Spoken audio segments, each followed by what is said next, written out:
What is up, y'all? What is up? It's your girl, EJ, the TV Junky, and y'all, we back on our book reviews. I'm sorry, y'all, that I did not get to finish it, but we are back, and we are going to get through each and every last single one of these books. That I do promise you. Now, y'all, we left off on the grand opening, which is the prequel to the family business. This is part 1. We left off on chapter 8. Now, guys, I have been trying to figure out a way that I can bring these book reviews and just make it a little bit different without just having to have a static screen. So I have been in love with animation and AI for a while now, so I decided to go ahead and create an animated character that I could use for visual purposes while I narrate this story to you guys. I like to call her KJ, so let's go ahead and get into it. Again, this is the grand opening, the prequel to the family business, and we are starting on chapter 8. Let's get into it. At the intersection of FM 1405 and East McKinney, we waited for the steady stream of big trucks to pass by. All of this activity was because of the U.S. Steel plant. A lot of hungry mouths being fed because of oil pipelines in Alaska or something. The AC wasn't blowing cold enough for me in the back seat, and the car's stationary position didn't make it any better. The shipments of large pipes and valves rolled out of the gate towards parts unknown, shaking the Chevy Nova we were in. The rumble didn't seem to bother the two men seated in the front, but the silence in the car led me to nervously check my watch. Today was to be a big day, and I didn't want to mess up on account of being late. Once the trucks were gone, we were again on our way. A mile down the road, we turned into the next open gate on the right and proceeded towards a large warehouse complex, big enough to hide anyone or anything. "We're here," Manny said as he stopped the Nova in the parking lot of one of the warehouses. He had been chattier last weekend at the club in Houston when he drank too many brews and asked me if I wanted more work. Apparently, I caught the eye of some smart folks. I wasn't at the warehouse for a pipeline job, though. I was there for a promotion. If Manny wasn't lying, this was my chance to move up and make lots of money. Miguel and the man he called his cousin led me from the car, sandwiching me in the middle of them like I was somebody important. His cousin wore his black cowboy hat tilted low over his face with equally dark sunglasses hiding his eyes like he was afraid of the sun. Normally I'd be worried, but if they wanted to kill me, they didn't have to drive this far to do it.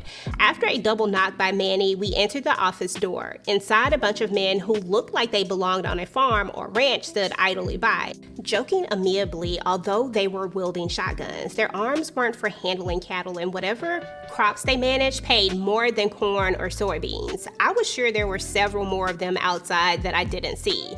One look at Manny's cousin, and they motioned the three of us through an interior door, leading deeper inside the warehouse. There was no turning back now. Dead center was all the action took place. Behind large sheets of plastic, they doubled as makeshift walls. Elderly men and women who looked as if they had lived hard lives and were carefully loading several cars and vans. In my mind, I began counting armed men around us and memorizing their positions, just in case. Around Houston, I like to carry myself like $1,000,000, but inside these walls, I knew that I needed to act humble. A muscled older man, no more than 5'5", with long black hair and thick mustache, looked to be in charge. As he clipped the end of a fresh cigar, he turned to acknowledge us. "Juan," he belted out as if we were friends, "please have a seat." He directed me to a single chair that was waiting behind him. Talk about a hot seat. He was military and very formal when he spoke, probably educated up north. Even while being polite, his voice held a hint of a threat, like he was not used to being questioned. Those with questions probably asked them no more. I listened and I set my ass down, knowing how to play the game. "That bumbling idiot Gerald Ford is president now," the man in charge said. Obviously having no love for him, he went so far as to imitate the president's fall down the stairs of Air Force One, which we'd all seen on that television. "But this DEA Nixon started has us concerned. We don't know if they're serious about drugs like they were about alcohol during the Prohibition era, but perhaps this is good for what we do. Just a few years ago, we were worried that marijuana might be legalized, but of course it wasn't. Nevertheless, we must always plan for the future, and that involves expansion and forging new alliances." From my seat, I listened to his history lesson, nodding like it was the only thing that mattered, but I always watched a team of younger men busy switching out license plates on several cars as if on an assembly line. I saw the New Jersey plate on the car closest to me and smiled. They must have known I could drive, and fast. "Do you know why you're here?" he asked, seeing what really held my attention. "No," I replied. Feigning ignorance as I repositioned myself in the chair, I suddenly hoped I wasn't there as a lesson myself. You represent the new breed who can blend in. That is an asset, Juan, he lectured, stopping to chuckle.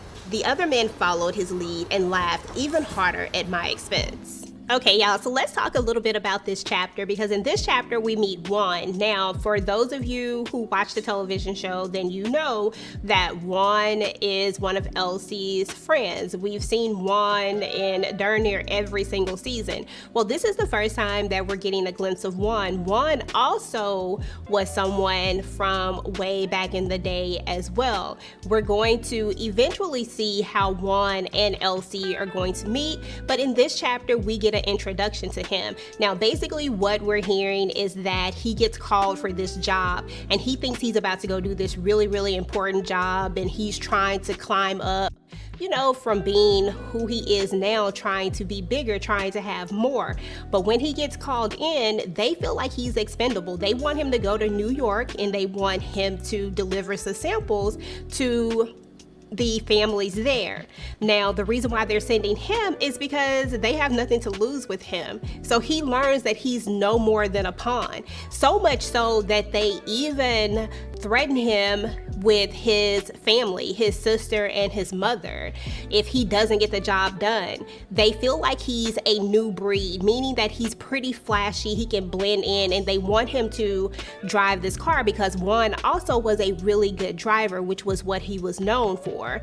So essentially, Juan's only job is to get this product to New York, but he's doing it in a beat up old car, and that's already gonna be half the challenge. So I really love this chapter because we finally kind of get an idea of where Juan comes from. He's not that guy that's high up in the ranks of the cartel that we meet when we're on the television show once they're all older. Juan started out very, very low on the totem pole, and he wasn't even supposed to make it this far by the, you know, based on what this guy is saying. He even let Juan know that, hey, if you do not bring us back our money, that we're gonna torture your sister and your mother, we're gonna pass them around, we're gonna do horrible things to them. So this man meant business, and Juan had to get the job done. He told him, like, look, your name is no longer Juan, it is John. Now go get our money, or else your sister and your mama about to be in a whole lot of pain. So that was the end of chapter 8, y'all.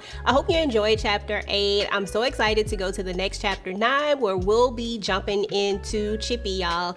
Let me know what you liked about this chapter and what you thought about meeting Juan for the first time.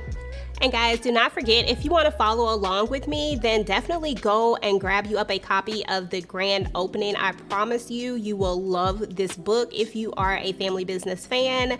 Definitely go and check it out either on Audible, or you can get the physical copy, of course, on Amazon. I will leave a link down below, guys. To the weapon, book reading queen. When it comes to the dunking, she know who flip, who fumble, who front, and she be clocking them plots like your auntie keeping score. It's EJ the TV Junky. Turn it on, tune in, don't scroll past nothing. Recaps, rants, and the fandom facts. She got heat in the takes and style in the caps.